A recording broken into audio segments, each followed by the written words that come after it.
بسم الله الرحمن الرحيم شهر رمضان الذي أنزل فيه القرآن هدى للناس وبينات من الهدى والفرقان.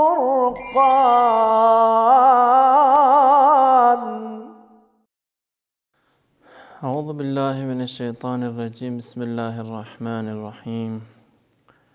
والصلاة والسلام على سيد الأنبياء والمرسلين حبيب إله العالمين العبد المؤيد الرسول المسدد المصطفى الأمجد المحمود الأحمد أبي القاسم مصطفى محمد صلى الله عليه وآله وسلم. أما بعد، فقد قال الحكيم في كتابه الكريم: يا أيها الذين آمنوا كتب عليكم الصيام كما كتب على الذين من قبلكم. Dear brothers and sisters,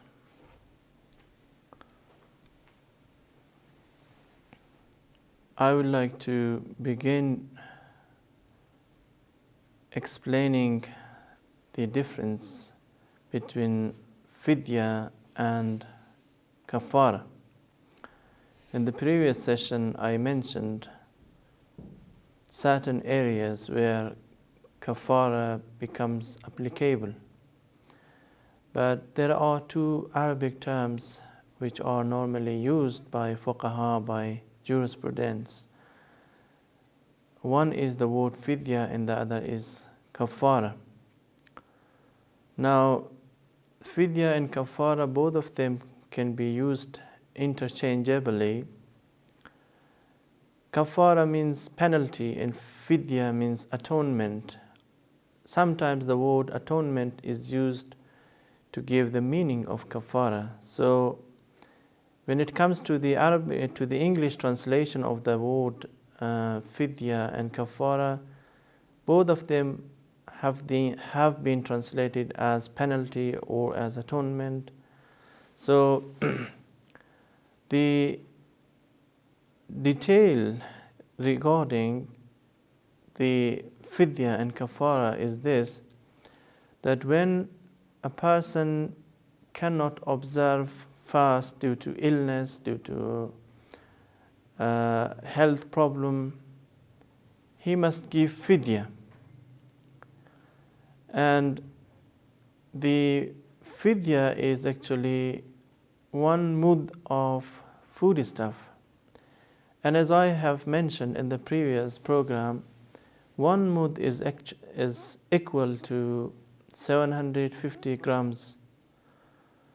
And the foodstuff which we can give to the poor is that it should be either wheat, barley, rice, noodle, and such other things can be given to the poor. And of course, the poor should be Shia, and he should be needy, indigent, and faithful. He must be a practicing person. We cannot give it to a non-Shia, we cannot give it to non-Muslims.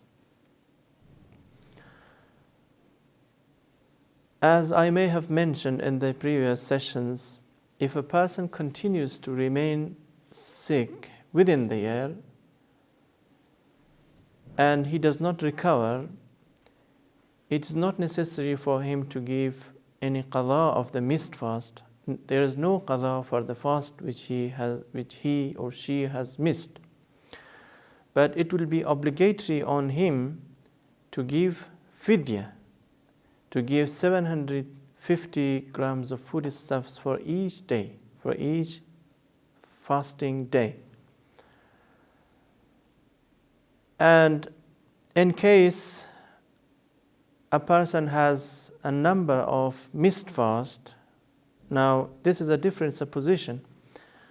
If a person has missed fasts and it is obligatory for him to observe the qada of the missed fast, but he for some reasons fails to observe the qada of those missed fasts until the next Ramadan, then in this case it is obligatory on him to give 750 grams of foodstuffs to the poor because of delaying and postponing the qada of the missed fast.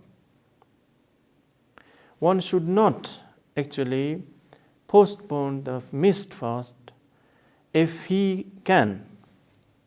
And of course, if he cannot, and for some reasons he fails to give the qada of the missed fast, and the next Ramadan arrives, then he has to give kaffarah.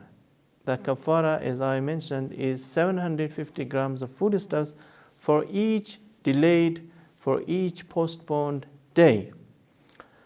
And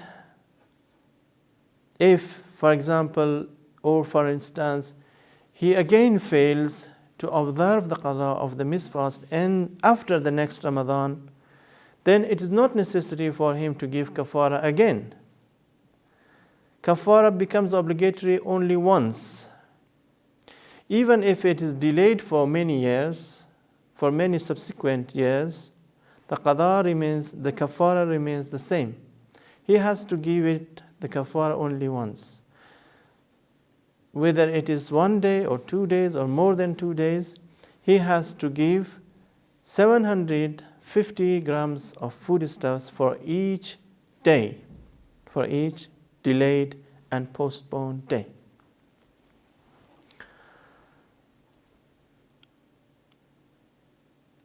Of course, as far as the kaffarah for breaking your fast intentionally and deliberately and willfully is concerned, that is something different. That is a kind of penalty which one has to accept and which one has to give. And as I have mentioned in the previous session, a person who deliberately breaks his fast, he must observe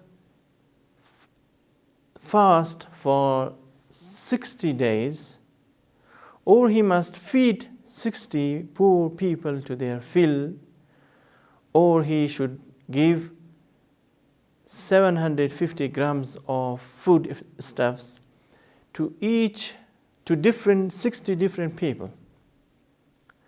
Now, if you are going to feed 60 poor people, they should be different. You cannot give, as I mentioned in the previous session, you cannot give the same amount of money to the same person again and again. You cannot feed one person twice, thrice, and for 4 times, 5 times. You cannot do that. If you are going to feed 60 people, you have to feed 60 different people. All of them should be Shia, all of them should be needy, and all of them should be faithful and deserving.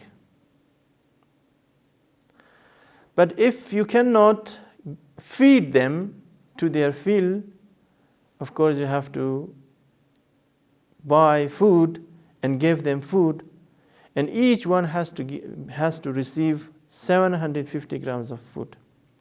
When it comes to the kaffarah of delaying the fast, you can give the whole kaffarah to one person.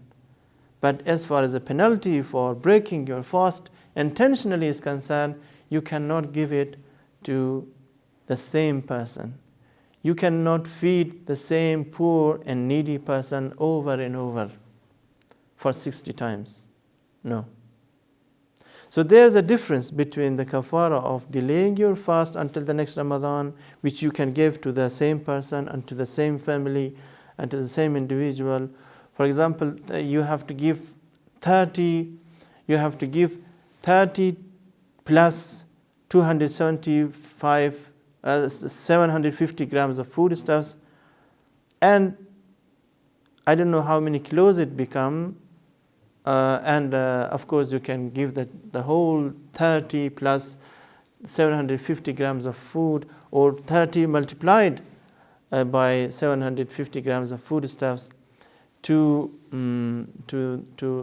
a single family, to a single person.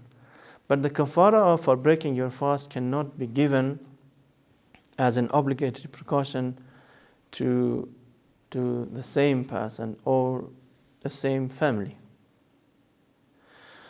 So this difference has to be taken into consideration.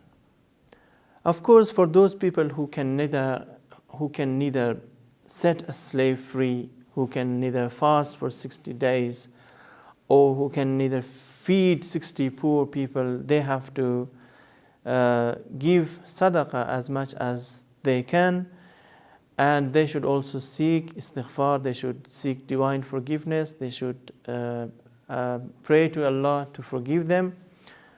And the ulama, scholars and mujtahideen have also said that if in the future they can afford to give the kaffarah as an obligatory precaution, they should give it.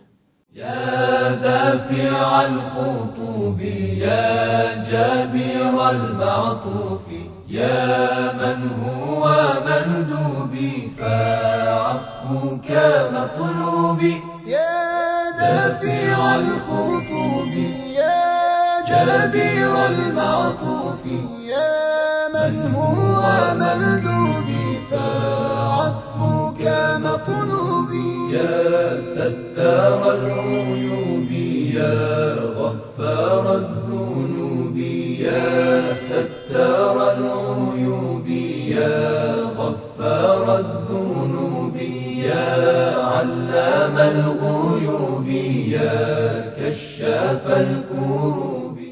Otherwise, if they cannot give, then they are exempted of the kaffarah.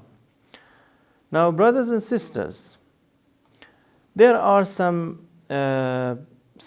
examples, some cases where we have to further explain the details regarding, we have to give further information or provide further information regarding the kaffarah. And therefore, I have to produce or generate some examples so that everything must be clear for you. If, for example, a fasting person breaks his fast when someone unreliable informs him that Maghrib has set in, and later he realizes or it transpires that the Maghrib had not set in this case, or maybe he doubts whether the Maghrib had set in or not, even though that there was a person who actually gave him a report telling him that the Maghrib had set in this case it's not obligatory. In this case it is obligatory for him to give the qada as well as the kaffarah, because he doubted, because he was not sure, and because the person who reported him or gave him a report was unreliable. There is a difference between when a person is reliable and when that person who gives the report is unreliable. If that person is reliable, of course there is no kaffarah, but qada is obligatory. But if he is unreliable, or if you entertain doubt whether the Maghrib has set in or not, then you break your fast. In this case, both qada and kaffarah will become obligatory.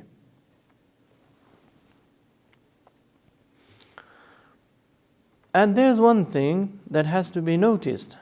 When you entertain doubt, the difference, I'm going to tell you the difference between Fajr and Maghrib when it comes to doubting.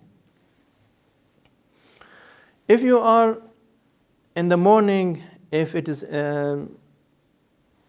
for example, the time before dawn, and you entertain doubt whether the dawn has set in or not, or whether it is Fajr time or not, to stop eating, to refrain from eating, to abstain from drinking.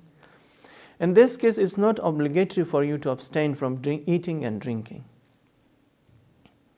You can continue eating and drinking because you are not certain. and you can still assume that the time of Fajr has not set in. But if it is the Maghrib time, and you entertain doubt, and you doubt whether the Maghrib has set in or not, in this case, you cannot break your fast. You cannot break your fast. If you break your fast, you have to give both kaffarah as well as the qada. You have to make up the fast, and you have to also give some food to the poor. But when it comes to the morning time, and if it transpires that the Fajr had set in, for example, and if it becomes known that the time had set in when you were eating and when you were busy drinking, for example, in this case, it's not obligatory for you to give any kafara, but qada will be obligatory.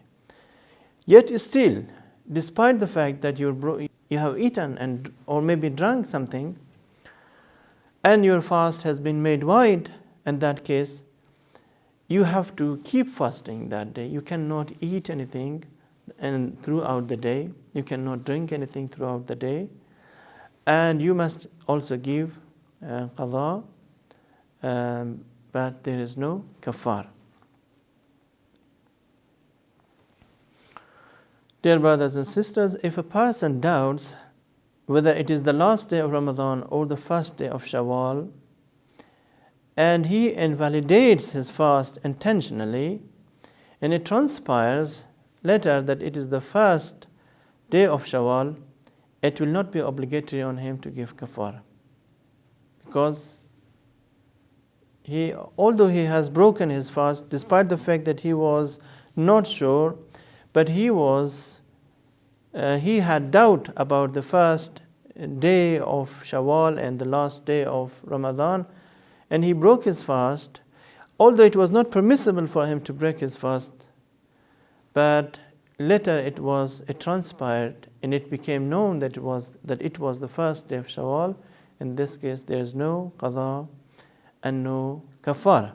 Of course, because it was the Eid day, it was the first day of Shawwal, and fasting on the first day of Shawwal is definitely forbidden.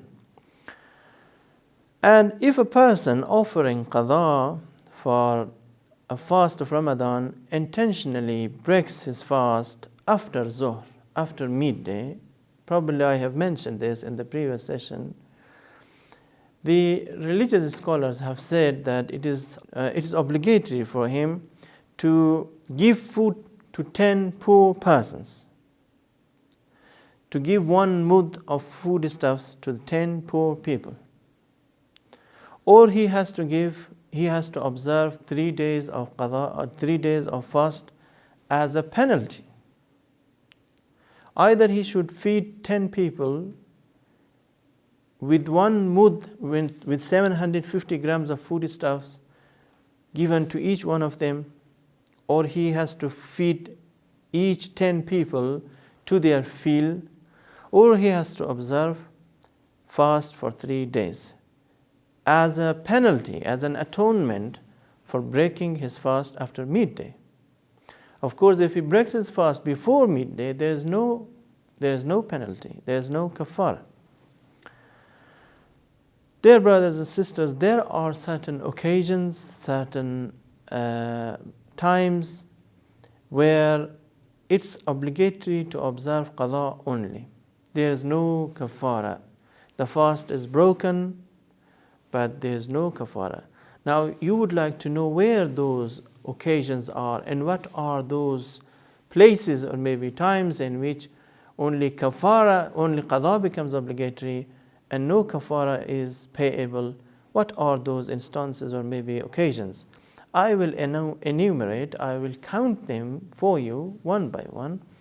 The first is if a person is in janaba during a night of Ramadan, and of course, and he does not wake up from his second sleep till the time for Fajr prayer, then in this case he has to give only the qada and there is no kafara. Now it has to be clear for you that we have first sleeping and the second sleep and third sleep. If a person wakes up at midnight, for example, he is in the state of janaba, he is in the state of ritual impurity, and he wakes up, and then he looks at the watch, or maybe at the clock, and sees that it's too early to wake up, and he goes to bed again. ناجيتك يا رحمن ودعوتك يا ديان يا خالق الإنسان الله الله الله يا خالق الإنسان الله الله الله. Now he wakes up again and sees that the time is there, but he goes to sleep unintentionally. He had the intention to wake up, he had the intention, and he was serious about performing ghusl. In this case, he has to give only the qada, and there is no kaffarah. But if he woke up for a third time, and again he slept and did not perform ghusl and did not purify himself, in that case, since it is the third time, he has to give both kaffarah as well as qada. Kaffarah becomes obligatory on the third time of waking up and sleeping. And also he has to give qada. Now this is the first example. The second example is that a person does not eat anything, he does not drink anything, and he does not, for example, he does not do anything to invalidate his fast, but he does not make the niyyah for fasting. He does not make any niyyah for fasting. He keeps abstaining from eating and drinking. There is no niyyah with that niyyah. There is no niyyah of fasting. In this case, of course, he has to give only qada, and there is no kaffarah. And the third example is where a person forgets that he is in the state of janaba. He forgets that he has to perform ghusl. After 1 day or 2 days, he remembers that he was in the state of janaba, but he did not remember. He forgot to perform ghusl. In that case, since he forgot it, he did not intentionally or deliberately avoid performing ghusl, but he was forgetful, he was oblivious of the fact that he was in the state of janaba. In this case, it will be obligatory for him to give only qada, and there is no kaffarah. The fourth example is that a person was sure that it was not Fajr time, and he continued eating and drinking, and later on it transpired that it was actually the time for Fajr prayer, and the Fajr prayer, or maybe the time for Fajr, had already set in. In this case, of course, it is necessary for him to give only the qada, and there is no kaffarah.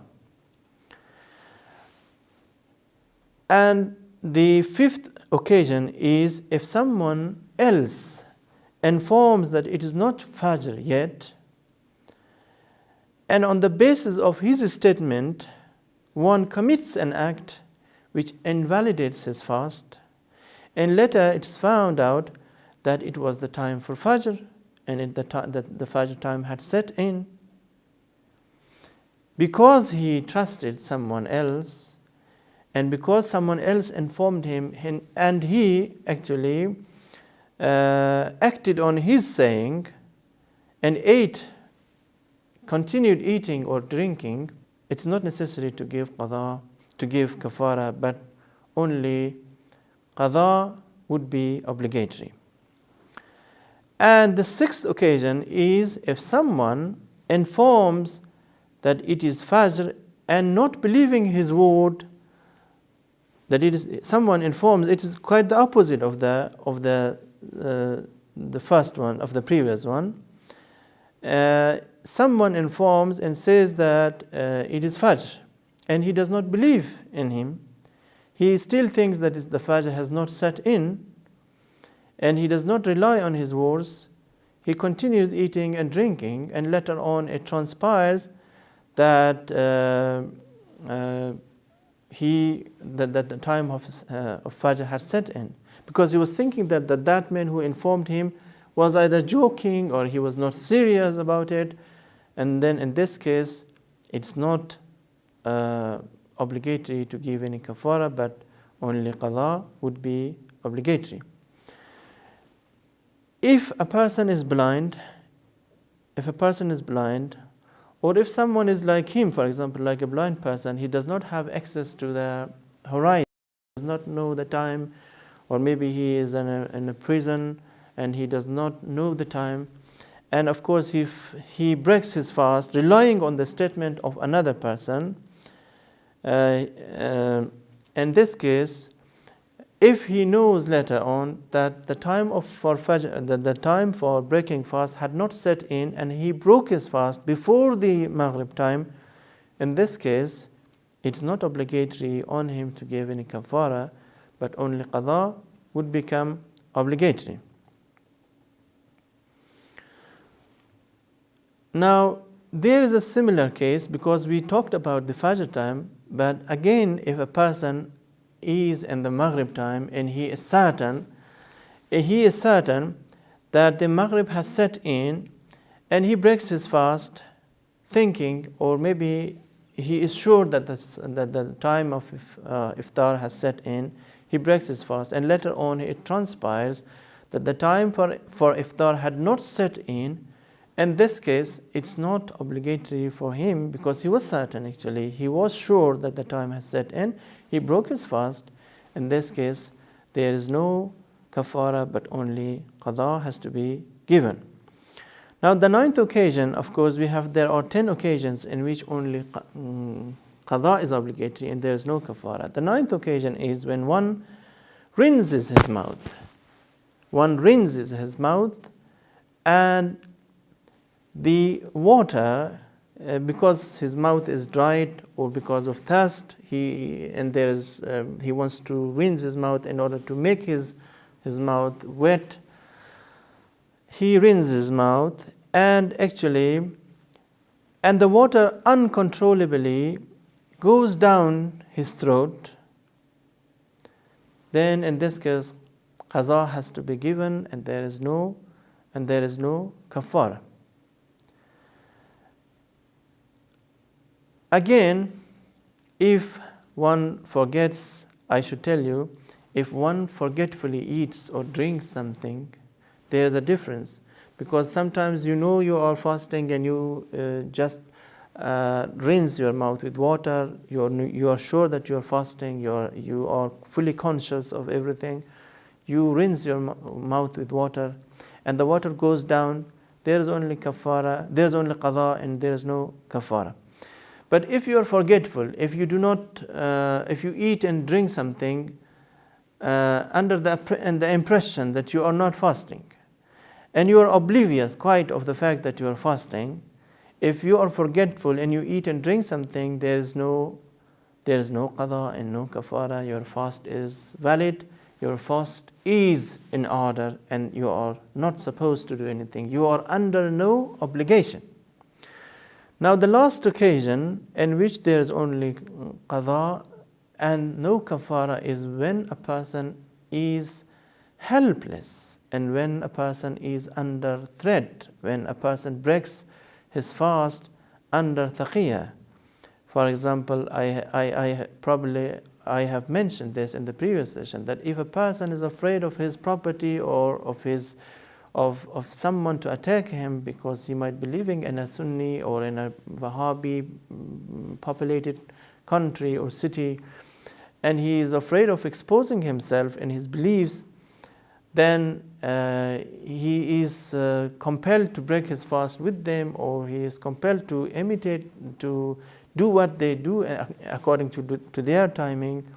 And since they break their fast sooner than other people, So if a person is forced, if a person is afraid, if a person is compelled, or if a person is under taqiyya and he's observing quietism or maybe dissimulation in order to protect himself, and he breaks his fast with them and with this condition as I mentioned, then in this case he breaks his fast is broken, but he has to give only the qada, he has to observe the qada of that fast, and there is no kaffarah, there is no penalty, there is no atonement. These are the rules and the details given the kaffarah, about kaffarah. I hope I have given all the details regarding the kaffarah. Of course, when I say all the details, it does not mean that I have given every single detail regarding the kaffarah. For further details, you can always refer to the books of Islamic laws written by the religious authorities. Wassalamu alaikum wa rahmatullahi wa barakatuh. ربنا يا ربنا يا ربنا يا ربنا واغفر لنا وارحمنا يا ربنا ربنا يا ربنا يا ربنا واغفر لنا وارحمنا يا ربنا يا ربنا ربنا يا ربنا يا ربنا واغفر لنا وارحمنا يا ربنا ربنا يا ربنا يا ربنا